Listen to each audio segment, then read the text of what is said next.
Perkenalkan, nama saya Martia Regina Benu dengan NPM 33230108. Di sini saya akan membahas materi tentang transportasi membran. Transportasi membran adalah proses pemindahan zat seperti ion, molekul, dan air yang masuk dan keluar dari sel membran plasma. Membran sel bersifat permeabel sehingga hanya zat-zat tertentu yang bisa melewatinya. Yang berikut kita akan masuk ke dalam jenis-jenis transportasi membran. Di sini terbagi atas dua, yaitu transportasi pasif dan transportasi aktif. Di sini transportasi pasif adalah perpindahan molekul atau ion tanpa menggunakan energi sel dari konsentrasi tinggi ke konsentrasi rendah. Di sini transportasi pasif terbagi lagi menjadi 3 contoh, yaitu difusi, osmosis, dan difusi terfasilitasi. Di sini kita mulai dari yang difusi. Difusi terbagi lagi menjadi difusi sederhana dan difusi terfasilitasi.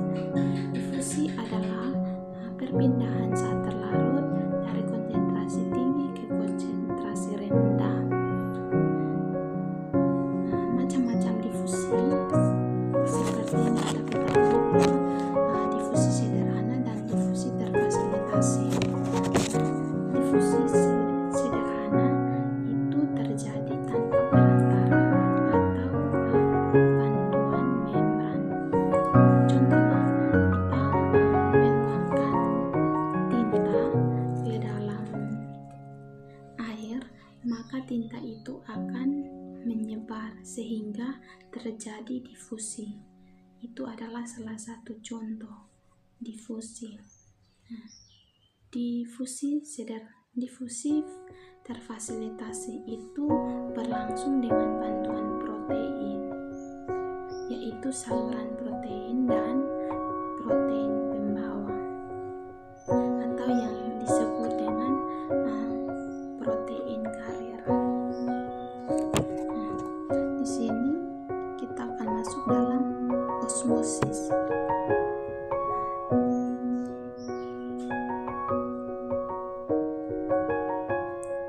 Osmosis adalah perpindahan pelarut dari konsentrasi pelarut tinggi atau hipotonis ke konsentrasi pelarut rendah atau hipertonis melalui membran semipermeabel.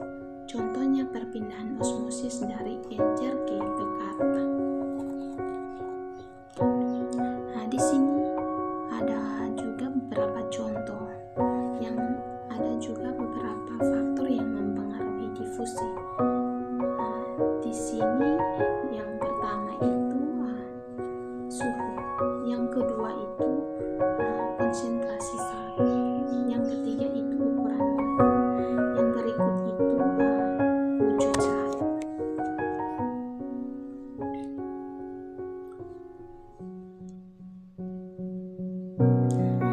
Contoh dari osmosis itu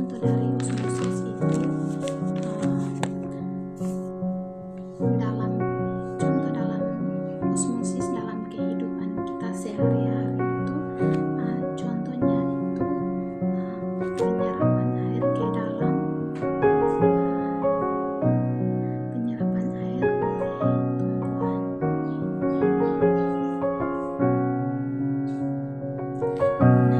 Di sini kita akan masuk dalam bagian yang jenis yang kedua, yaitu transportasi aktif. Transportasi aktif adalah perpindahan molekul atau ion dari konsentrasi rendah ke konsentrasi tinggi yang membutuhkan energi karena melawan gradien konsentrasi.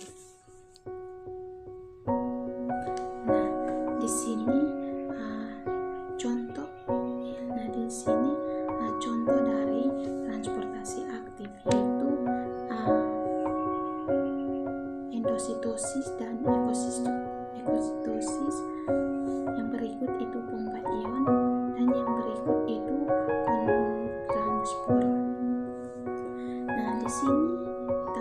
bahas dari endositosis. Endositosis adalah transfer molekul atau protein dan polisakarida melintasi membran sel dari luar ke dalam sel. Tujuan endositosis yaitu untuk menyiapkan untuk tujuan dari endositosis itu untuk menyerap nutrisi, menghilangkan sel-sel yang sudah tua, dan menetralisir bahan patogen.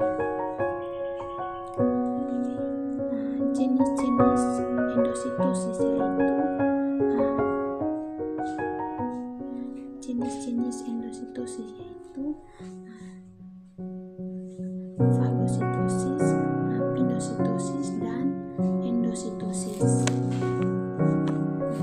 Contoh dari fagositosis yaitu proses pemakan bakteri oleh leukosit. Contoh pinositosis itu memasukkan zat cair atau larutan ke dalam sel. Berikut endositosis. Contoh itu pemasukkan molekul khusus ke dalam sel dengan reseptor protein yang terdapat pada membran plasma. Yang berikut itu tujuan dari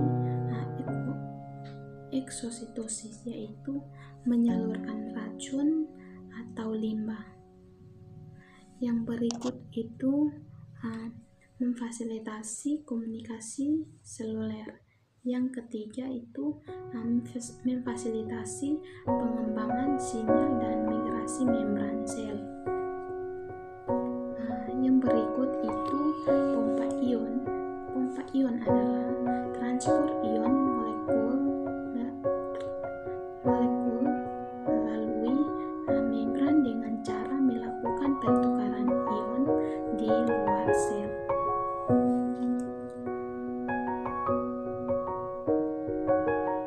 Nah, di sini kita akan masuk dalam perbedaan transport aktif dan transport pasif. Transport aktif itu memerlukan suatu energi, sedangkan transport pasif terjadi tidak memerlukan energi. Transport aktif bersifat melawan gradien konsentrasi, sedangkan transport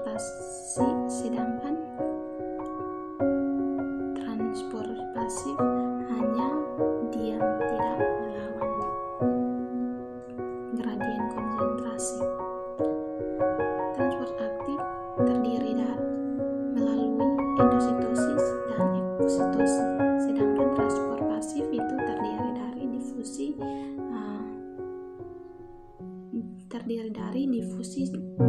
dan osmosis. Di sini penerapan konsep transport melalui membran itu contohnya pemanisan dan pengasinan. Itu pemanisan itu misalnya merendam buah seperti pepaya atau mangga dalam larutan gula.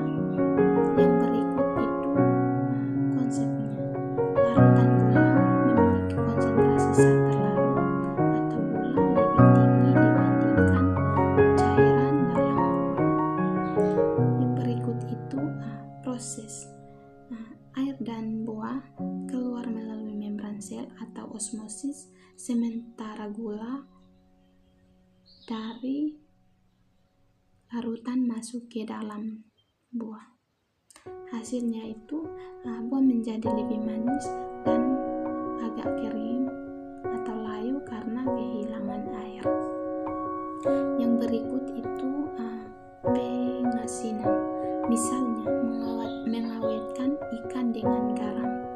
Konsepnya itu garam memiliki konsentrasi zat terlarut yang sangat tinggi. Prosesnya yaitu dari air dari dalam sel-sel ikan keluar ke permukaan karena perbedaan konsentrasi osmosis. Yang berikut itu hasilnya.